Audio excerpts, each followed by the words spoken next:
جب خلیے کو کوئی کام کرنے کے لیے مطلب پٹھے سکیڑنے یا کوئی کیمیائی مادہ بنانے کے لیے توانائی کی ضرورت ہوتی ہے تو وہ اے ٹی پی کے سب سے بیرونی فاسفیٹ بانڈ کو توڑ دیتا ہے۔ تو ظاہر ہے جب وہ بیرونی فاسفیٹ بانڈ ٹوٹتا ہوگا تو وہ بالکل اس کھینچے ہوئے اسپرنگ کی طرح ہوگا جو اچانک کھل جائے اور وہاں سے زبردست توانائی خارج ہوتی ہوگی۔ بالکل درست۔ جب وہ بانڈ ٹوٹتا ہے تو 1 مول اے ٹی پی کے ٹوٹنے سے تقریباً 7.3 کلو کیلوریز توانائی خارج ہوتی ہے۔ واہ، یہ تو کافی زیادہ ہے۔ اور پھر مالیکیول کا کیا ہوتا ہے؟ چونکہ اب ایک فاسفیٹ گروپ الگ ہو چکا ہے تو جو مالیکیول پیچھے بچتا ہے اس میں 3 کے بجائے صرف 2 فاسفیٹ رہ جاتے ہیں، اس لیے اب اس کا نام ٹرائی فاسفیٹ سے بدل کر اے ڈی پی یعنی ایڈینوسین ڈائی فاسفیٹ ہو جاتا ہے۔ صحیح۔ تو اگر میں اس کی ایک مثال دوں، مان لیجئے کہ یہ اے ٹی پی بالکل کسی بٹوے میں موجود نقد رقم کی طرح ہے۔ کیش کی طرح؟ بہت اچھی مثال ہے۔ اب ہم روزمرہ زندگی میں جو کھانا کھاتے ہیں، چاہے وہ روٹی ہو، چاول ہو یا گوشت، وہ توانائی سے بھرپور تو ہوتے ہیں، لیکن وہ سونے کی اینٹ کی طرح ہیں۔ بالکل۔ آپ سونے کی اینٹ دے کر چائے کا کپ تو نہیں خرید سکتے نا؟ یہی بات۔ اگر بازار سے 1 کپ چائے خریدنی ہو تو دکاندار کو نقدی رقم چاہیے۔ اسی طرح ہمارے خلیے بھی براہ راست خوراک کی توانائی کو استعمال نہیں کر سکتے۔ انہیں اس سونے کی اینٹ یعنی گلوکوز کو توڑ کر اس کی توانائی کو نقد رقم یعنی اے ٹی پی میں تبدیل کرنا پڑتا ہے۔ بہت خوبصورت تشبیہ ہے۔ لیکن یہاں میرے ذہن میں ایک سوال آ رہا ہے، جب یہ بیرونی فاسفیٹ بانڈ ٹوٹ گیا اور اے ڈی پی بن گیا تو کیا یہ محض ایک ڈسپوزیبل بیٹری ہے جو ایک بار استعمال ہوئی اور پھر کچرے میں؟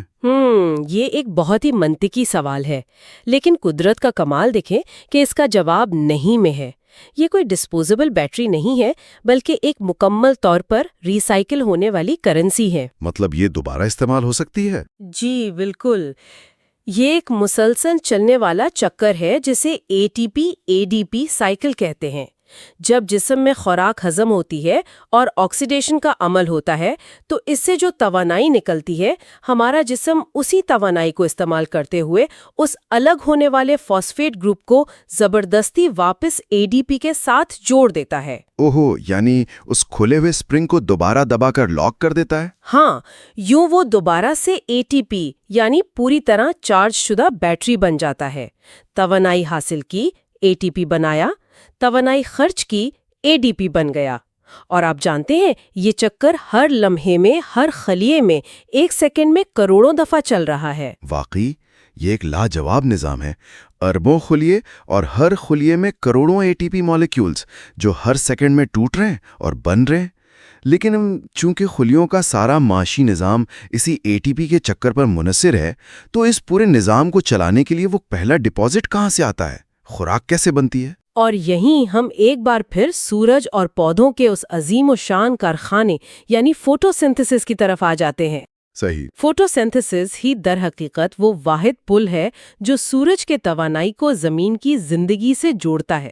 اس کی بنیادی کیمیائی مساوات بظاہر بہت سادہ سی لگتی ہے۔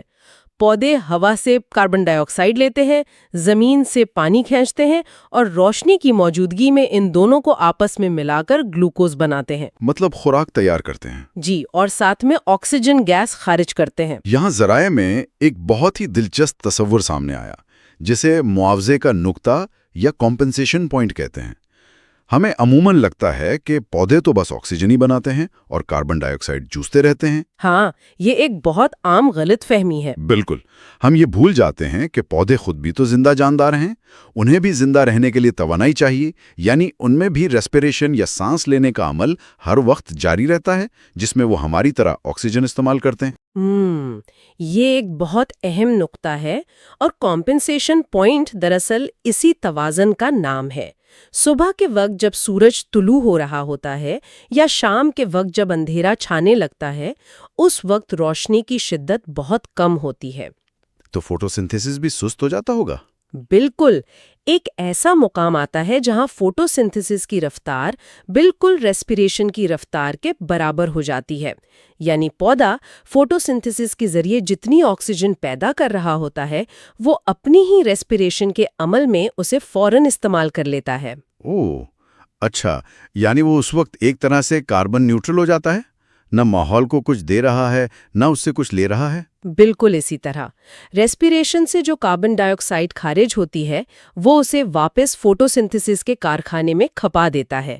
نتیجہ یہ نکلتا ہے کہ ان مخصوص اوقات میں پودے اور ماحول کا درمیان گیسوں کا کوئی نیٹ تبادلہ نہیں ہوتا۔ اور دوپہر کو جب سورج تیز ہوتا ہے؟ تب فوٹوسنتھسس کی رفتار ریسپیریشن سے کئی گنا آگے نکل جاتی ہے۔ تب پودا اپنی ضرورت سے زیادہ آکسیجن بنانے لگتا ہے اور اسے فضا میں خارج کرنا شروع کر دیتا ہے، جو بعد میں ہمارے سانس لینے کے کام آتی ہے۔ کمال ہے۔ اچھا، اب یہاں ایک اور حیرت انگیز حقیقت ہے جو مجھے ذرائع پڑھتے ہوئے معلوم ہوئی، اور سچ بتاؤں تو اس نے مجھے حیران کر دیا۔ وہ کیا؟ سورج سے جو بے پناہ روشنی اور توانائی پودوں تک پہنچتی ہے نا، پودے اس شمسی توانائی کا صرف 1 سے 2% حصہ ہی کیمیائی توانائی میں تبدیل کر پاتے ہیں۔ مطلب 1 منٹ، صرف 1 سے 2%؟ ہاں، یہ سن کر اکثر لوگوں کو حیرت ہوتی ہے۔ یہ کارکردگی تو انتہائی کم لگتی ہے نا۔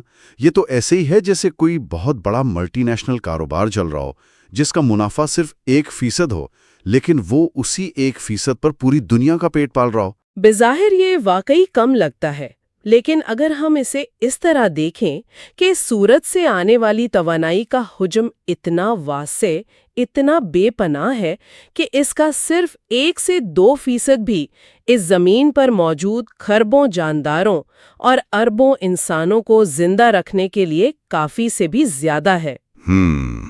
بات تو آپ کی صحیح ہے۔ اور روشنی کے اس حیرت انگیز کردار کو سمجھنے کے لیے سائنسدانوں نے بہت شاندار تجربات کیے۔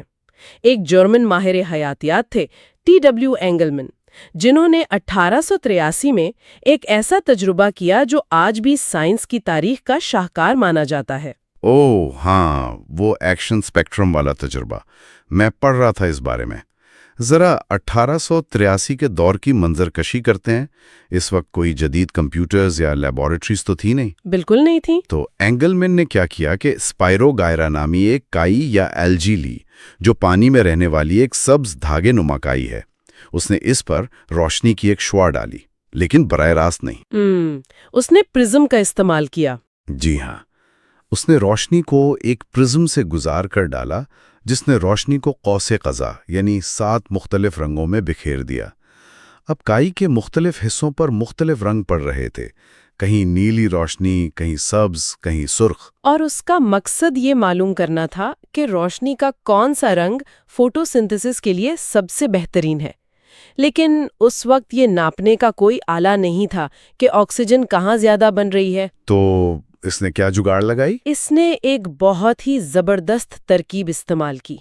اس نے پانی میں ایک خاص قسم کے بیکٹیریا چھوڑ دیے۔ یہ وہ بیکٹیریا تھے جنہیں زندہ رہنے کے لیے آکسیجن کی شدید ضرورت ہوتی تھی۔ تو جہاں آکسیجن ملتی، یہ وہاں بھاگ کر جمع ہو جاتے۔ یہاں آ کر بات واقعی کسی سسپینس فلم جیسی ہو جاتی ہے۔ مطلب اس نے بیکٹیریا کو ایک طرح سے کھوجی کتوں کا کام کرنے کے لیے استعمال کیا۔ بالکل، یہ بیکٹیریا پانی میں تیرتے ہوئے سوراخ لگانے لگے اور وہیں جمع ہونے لگے جہاں سے انہیں تازہ ترین آکسیجن مل رہی تھی۔ اور جب اس نے مائکروسکوپ میں دیکھا تو وہ حیران رہ گیا۔ وہ بیکٹیریا سب سے زیادہ کائی کے ان حصوں پر جمع ہوئے تھے جہاں نیلی اور سرخ روشنی پڑ رہی تھی، جس کا سیدھا سا مطلب یہ تھا کہ پودے نیلی اور سرخ روشنی میں سب سے زیادہ فوٹوسنتھسس کرتے ہیں۔ اور سبز روشنی والے حصے میں کیا ہوا؟ وہاں بیکٹیریا کی تعداد نہ ہونے کے برابر تھی، مطلب وہاں آکسیجن نہیں بن رہی تھی۔ اسی تجربے سے حاصل ہونے والے گراف کو آج ہم ایکشن سپیکٹرم کہتے ہیں۔ اس نے ثابت کر دیا کہ روشنی کا ہر رنگ پودوں کے کارخانے کے لیے یکساں کارآمد نہیں ہوتا۔ چلیں، یہ تو سمجھ آ گیا کہ روشنی ایندھن کا کام کر رہی ہے اور نیلی اور سرخ روشنی سب سے بہترین ایندھن ہے۔ لیکن ہر کارخانے کو کچھ بنانے کے لیے کچے مال یعنی را مٹیریل کی بھی تو ضرورت ہوتی ہے نا؟ بالکل ہوتی ہے۔ پودوں کے پاس صرف 2 چیزیں ہیں، ایک ہوا کی کاربن ڈائی آکسائڈ اور دوسرا زمین کا پانی۔ اب ہم سب جانتے ہیں کہ پودے ہمارے سانس لینے کے لیے آکسیجن بناتے ہیں، لیکن ایک بہت بڑا سائنسی معمہ تھا جس نے دہائیوں تک سائنسدانوں کو الجھائے رکھا کہ آکسیجن آتی کہاں سے ہے؟ ہاں، کاربن ڈائی آکسائڈ میں بھی آکسیجن موجود ہے اور پانی میں بھی۔ تو یہ آکسیجن ان دونوں میں سے کس چیز کو توڑ کر نکلتی ہے؟ اس معمے کے حل کی طرف جانے سے پہلے میں ایک اور حیران کن حقیقت بتانا چاہوں گی جو شاید بہت سے سننے والوں کے لیے نہیں ہو۔ جی بتائیں۔ ہم عام طور پہ سمجھتے ہیں کہ زمین کے سارے جنگلات جیسے ایمیزون کے گھنے درخت یہی ہماری زمین کے سب سے بڑے پھیپھڑے ہیں اور آکسیجن کا سب سے بڑا ذریعہ ہے، لیکن حقیقت یہ ہے کہ خشکی پر موجود تمام پودے، درخت اور جنگلات مل کر دنیا کی کل فوٹوسنتھیسس کا صرف 10% حصہ ڈالتے ہیں۔ ایک منٹ، صرف 10%؟ یعنی وہ تمام جنگلات جنہیں ہم اتنی اہمیت دیتے ہیں وہ پوری زمین کے آکسیجن کا صرف 10واں حصہ بنا رہے ہیں؟ جی بالکل۔ تو باقی 90% کہاں سے آ رہا ہے؟ باقی 90% فوٹوسنتھیسس ہمارے سمندروں، جھیلوں اور تالابوں میں موجود آبی جاندار کرتے ہیں۔ یہ وہ چھوٹی چھوٹی کائی اور فائٹو پلانکٹن ہیں جو پانی کی سطح پر تیرتے ہیں اور پانی میں حل شدہ کاربن ڈائی آکسائیڈ کو استعمال کرتے ہیں۔ زمین کی فضا کو آکسیجن سے بھرنے کا اصل کام دراصل یہ سمندری حیات کر رہی ہے۔ او واہ، یہ اعداد و شمار واقعی ذہن کو گھما دینے والے ہیں۔ لیکن واپس اس معمے کی طرف آتے ہیں کہ آکسیجن کا اصل ذریعہ کاربن ڈائی آکسائیڈ ہے یا پانی؟ جی، تو 1930 کی دہائی میں ایک سائنسدان تھے وین نیل۔ انہوں نے ایک کمال کی منطق پیش کی۔ انہوں نے کچھ ایسے بیکٹیریا پر تحقیق کی جو فوٹو سنتھیسس تو کرتے تھے لیکن وہ پانی کے بجائے ہائیڈروجن سلفائیڈ نامی گیس کا استعمال کرتے تھے۔ اچھا، اور وہ آکسیجن خارج کرتے تھے؟ نہیں، مزے کی بات یہی ہے کہ وہ آکسیجن کے بجائے سلفر خارج کرتے تھے۔ وین نیل نے اسی بنیاد پر سوچا کہ اگر یہ بیکٹیریا ہائیڈروجن سلفائیڈ کو توڑ کر اس میں سے ہائیڈروجن رکھ لیتے ہیں اور سلفر کو فضلہ سمجھ کر باہر نکال دیتے ہیں تو پودے یقیناً پانی کو توڑتے ہوں گے۔ صحیح، یعنی وہ پانی سے ہائیڈروجن نکال کر رکھ لیتے ہوں گے اور آکسیجن کو فضا میں خارج کر دیتے ہوں گے۔ بالکل، یعنی کاربن ڈائی آکسائیڈ سے اس خارج ہونے والی آکسیجن کا کوئی لینا دینا نہیں ہے۔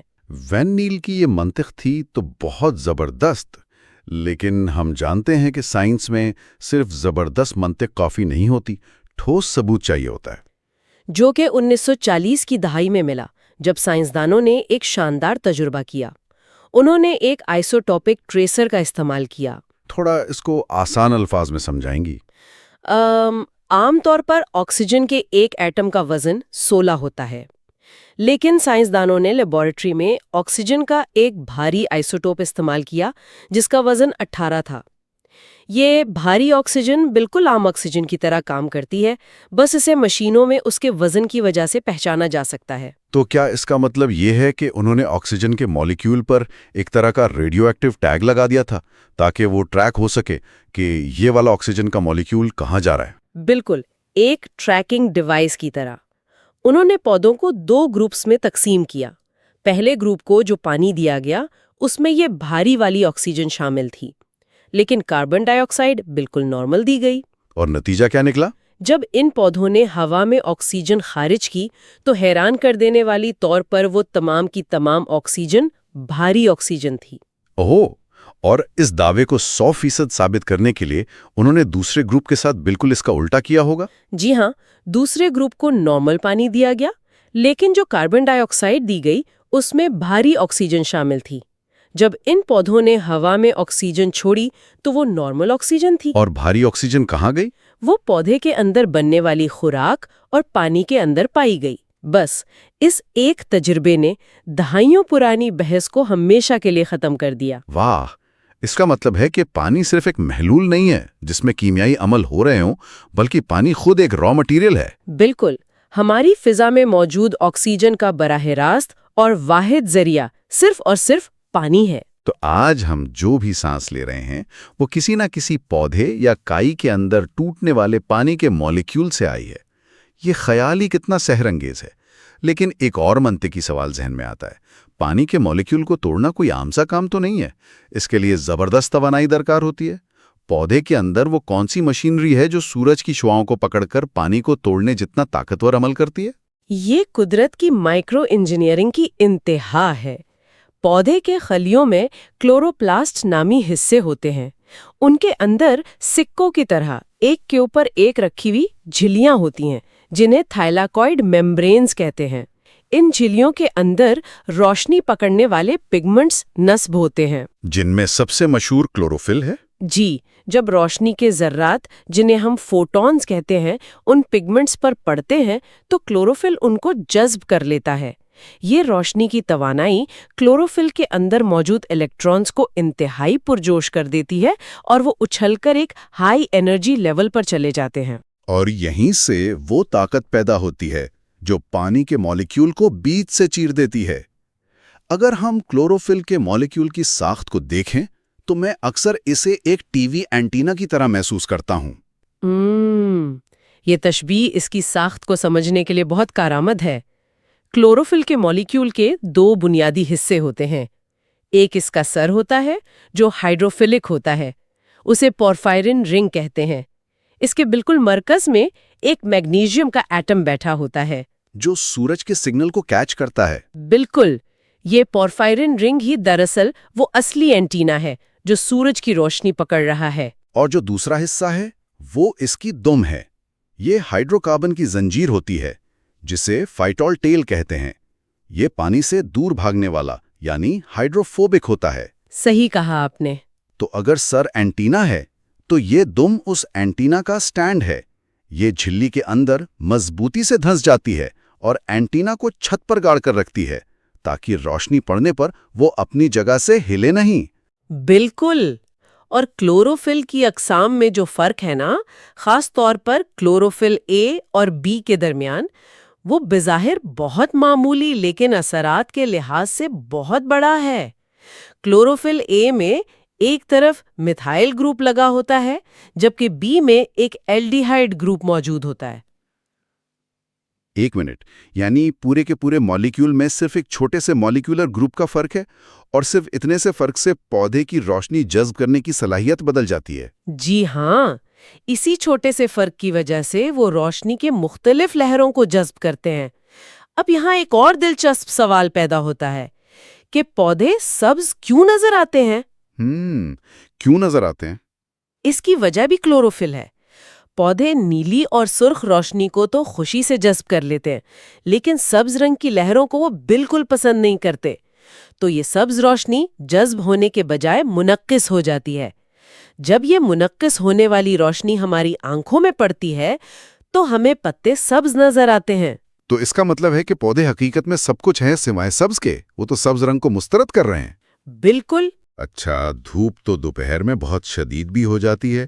اگر روشنی ہی ایندھن ہے تو بہت زیادہ روشنی تو کلوروفل کی اس نازک سی مشینری کو جلا نہیں دے گی؟ جلا سکتی ہے، جسے سائنس میں فوٹو آکسیڈیشن کہتے ہیں۔ اس خطرے سے بچنے کے لیے قدرت نے پودوں میں کچھ اور پگمنٹس بھی رکھے ہیں جنہیں کیروٹینوئڈز کہتے ہیں۔ جیسے کہ بیٹا کیروٹین؟ جی، یہ پگمنٹس پودے کے لیے سن بلاک کا کام کرتے ہیں۔ جب روشنی حد سے زیادہ ہو جاتی ہے تو یہ کیروٹینوئڈز اس اضافی اور خطرناک توانائی کو جذب کر کے ضائع کر دیتے ہیں اور کلوروفل کو تباہ ہونے سے بچاتے ہیں۔ واہ، یعنی پودوں کے پاس اپنی خود کی سن اسکرین بھی موجود ہے۔ تو اگر ہم اس سارے تفصیلی جائزے کا خلاصہ کریں تو ہم نے دیکھا کہ کس طرح ایک مائکروسکوپک اینٹینا سورج کی روشنی پکڑتا ہے، پانی کو توڑتا ہے، آکسیجن بناتا ہے اور وہ ساری توانائی آخر کار ATP مالیکیول کی شکل میں ذخیرہ ہو جاتی ہے۔ اور یہی ATP وہ کرنسی ہے جو زمین پر ہر جاندار کے اندر زندگی کا پہیہ چلا رہی ہے۔ جب بھی ہم سانس لیتے ہیں یا چلتے پھرتے ہیں تو دراصل ہم اسی عظیم الشان بائیو انرجیٹکس کے نظام کا حصہ بن رہے ہوتے ہیں۔ بالکل، اور اس بات کو سمیٹتے ہوئے میں سننے والوں کے ذہن میں ایک سوچنے کا موقع چھوڑنا چاہوں گا۔ ہم نے دیکھا کہ پوری دنیا کا ماحولیاتی نظام اور فوڈ چین سورج کی روشنی کے محض 1 سے 2% استعمال پر اتنی زبردست کامیابی سے چل رہی ہے۔ ذرا تصور کریں، اگر انسان اس مائکرو انجینئرنگ کی نقل اتار لے اور مستقبل میں مصنوعی فوٹو سنتھیسس کے ذریعے ایسے مصنوعی پتے بنانے میں کامیاب ہو جائیں جن کی کارکردگی 10 یا 20% ہو، تو کیا اس سیارے کے تمام توانائی کے بحران ہمیشہ کے لیے ختم نہیں ہو جائیں گے؟ کیا سورج کی لامحدود توانائی کو استعمال کر کے ہم انسانی تاریخ کا ایک نیا باب نہیں لکھ سکتے؟ یہ یقیناً ایک ایسا سوال ہے جو ہمیں قدرت کے نظام کو اور بھی گہری نظر سے دیکھنے پر مجبور کرتا ہے۔